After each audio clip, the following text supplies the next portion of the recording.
श्रीमद् भागवतम भाग्यशाली की कहानी स्कंद 1 अध्याय 10। भगवान कृष्ण का द्वारका के लिए प्रस्थान।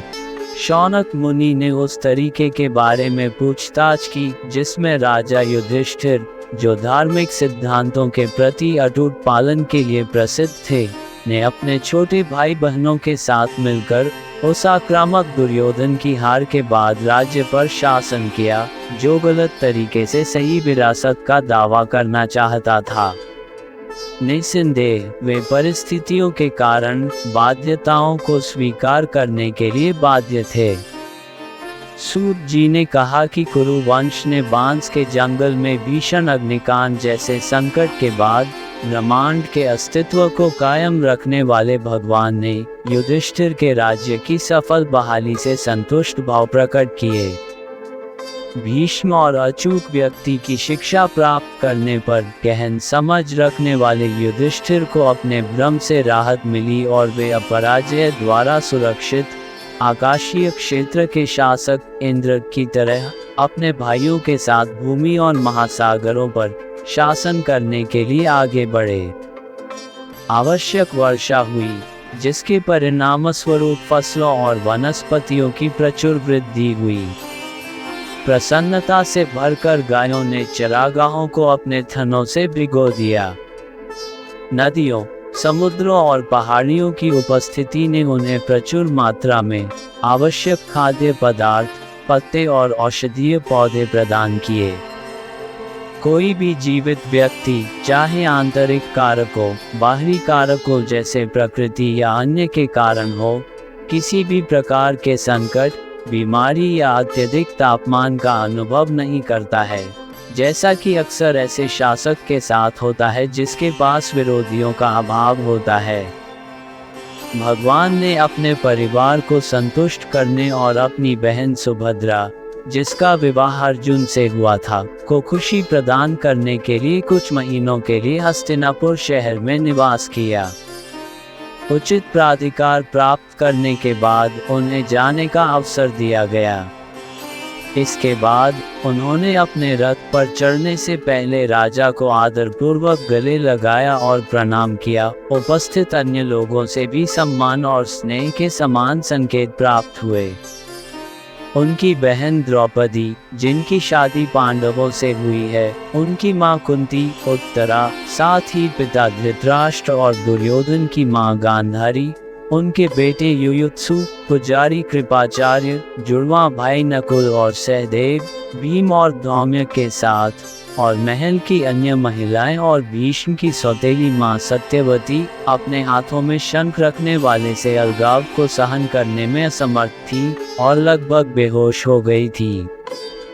बौद्धिक रूप से चतुर व्यक्ति जब गाई जा रही प्रशंसा के संपर्क में आता है और उचित साथियों के प्रभाव से खुद को सांसारिक लगाव से मुक्त कर लेता है, तो उसे त्यागने का विचार कभी नहीं आएगा। एक बार जब उन्हें ऐसी प्रशंसा सुनने की सुखद अनुभूति का अनुभव हो जाता है, तो यह उनके साथ अनिश्चित काल तक बनी रहेगी। पांडव, जिन्होंने अपने विचार उन्हें समर्पित कर दिए थे, उन्हें सीधे देखने, शारीरिक रूप से बातचीत करने, शयन कक्ष साझा करने, बैठने और उनके साथ भोजन करने का अवसर मिलने के बाद उनसे अलग होने को कैसे सहन कर सकते थे। उनमें से प्रत्येक उसे अबाधित दृष्टि से देखते हुए उससे गहराई तक प्रभावित थे और सच्चे प्रेम से एकजुट थे। वे बेचैनी से व्याकुल थे। महल से बाहर आने वाली परिवार की महिला सदस्यों को अपनी भावनाओं को प्रदर्शन से रोकने में चुनौतियों का सामना करना पड़ा, क्योंकि उन्हें आशंका थी कि इस तरह के भावनात्मक प्रदर्शन से देवकी के पुत्र के लिए प्रतिकूल घटनाएं हो सकती हैं। उस अवधि के दौरान मृदंग, शंख, सींग, तार, बांसुरी और अधिक नगाड़े, घंटियां और अन्य ताल वाद्य यंत्र बजाए गए।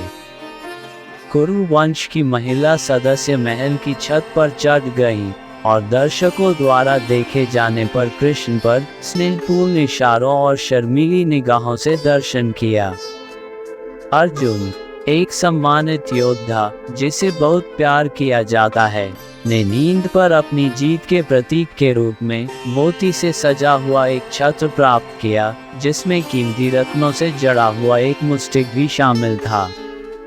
उद्धव, जो उनके चचेरे भाई हैं, और उनके चालक सात्यकी ने उन्हें ठंडी हवा प्रदान की।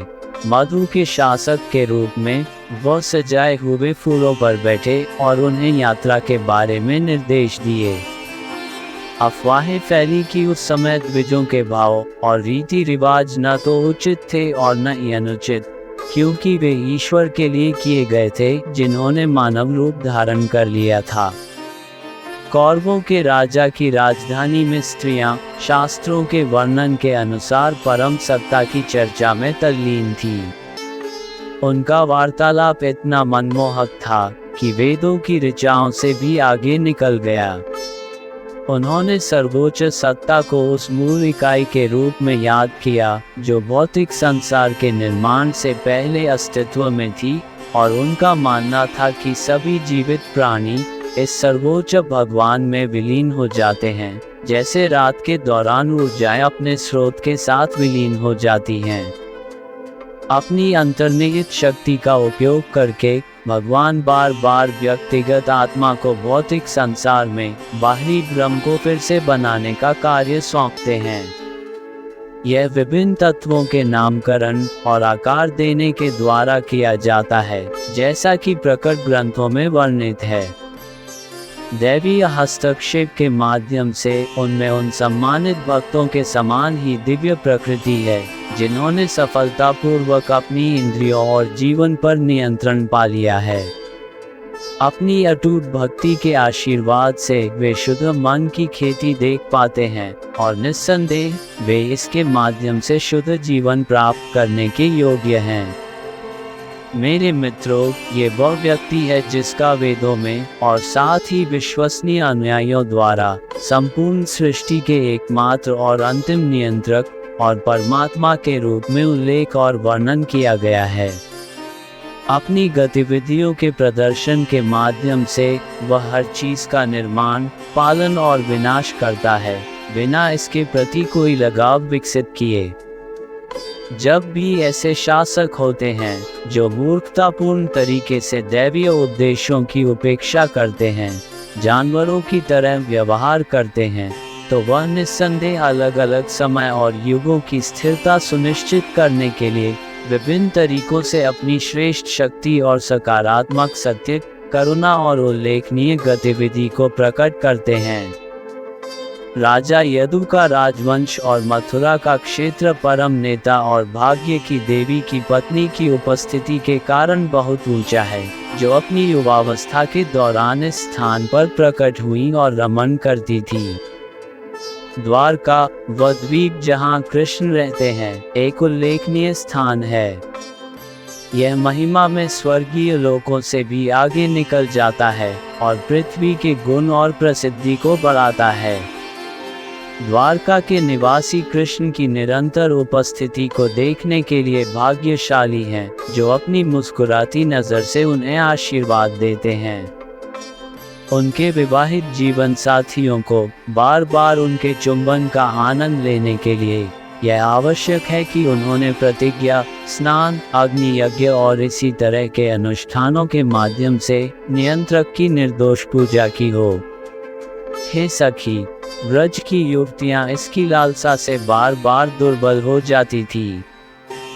कृष्ण की पहली पत्नी रुक्मिणी को बलपूर्वक अपहरण कर लिया गया था। इसी तरह भौमासुर सहित कई दुष्ट राजाओं की हार के बाद अन्य महिलाओं को कृष्ण के पास लाया गया था। इन मुठभेड़ों से प्रद्युम्न, सांबा और अंबा जैसे बच्चों का जन्म हुआ।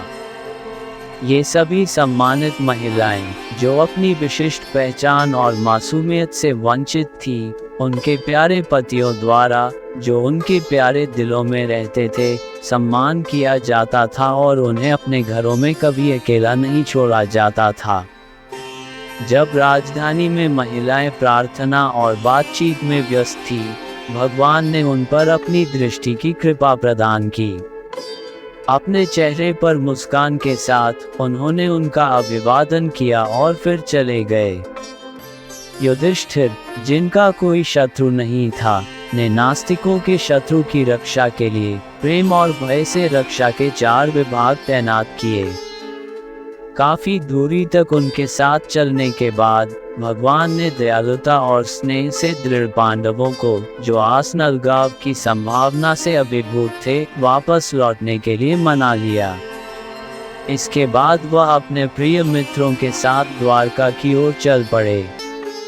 उन्होंने कुरु जंगल, पंचाल, सुरसेना, ब्रह्मावर्त और यमुना नदी के किनारे के क्षेत्रों से होते हुए तब तक यात्रा की जब तक कि वे युद्ध स्थल कुरुक्षेत्र नहीं पहुंच गए।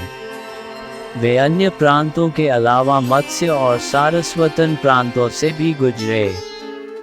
इसके बाद राजस्थान के शुष्क क्षेत्र और मध्य प्रदेश की पानी की कमी वाली भूमि को पार करते हुए और गुजरात में सौवीर और अवीरा के क्षेत्रों से होते हुए वह व्यक्ति, हे शौनक, अंततः द्वारका प्रांत के पश्चिमी भाग में पहुंचा। उनके घोड़ों ने व्यापक यात्रा के तनाव को सहन करते हुए थकावट के लक्षण प्रदर्शित किए।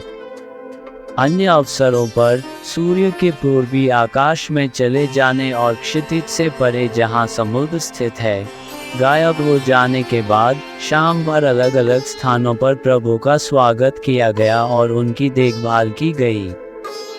श्रीमद् भागवतम भाग्यशाली की कहानी, स्कंद 1, अध्याय 10 समाप्त। धन्यवाद। आप देख रहे थे गॉड ब्लेस टीवी हिंदी। हमारे साथ जुड़ने के लिए सब्सक्राइब अवश्य करें।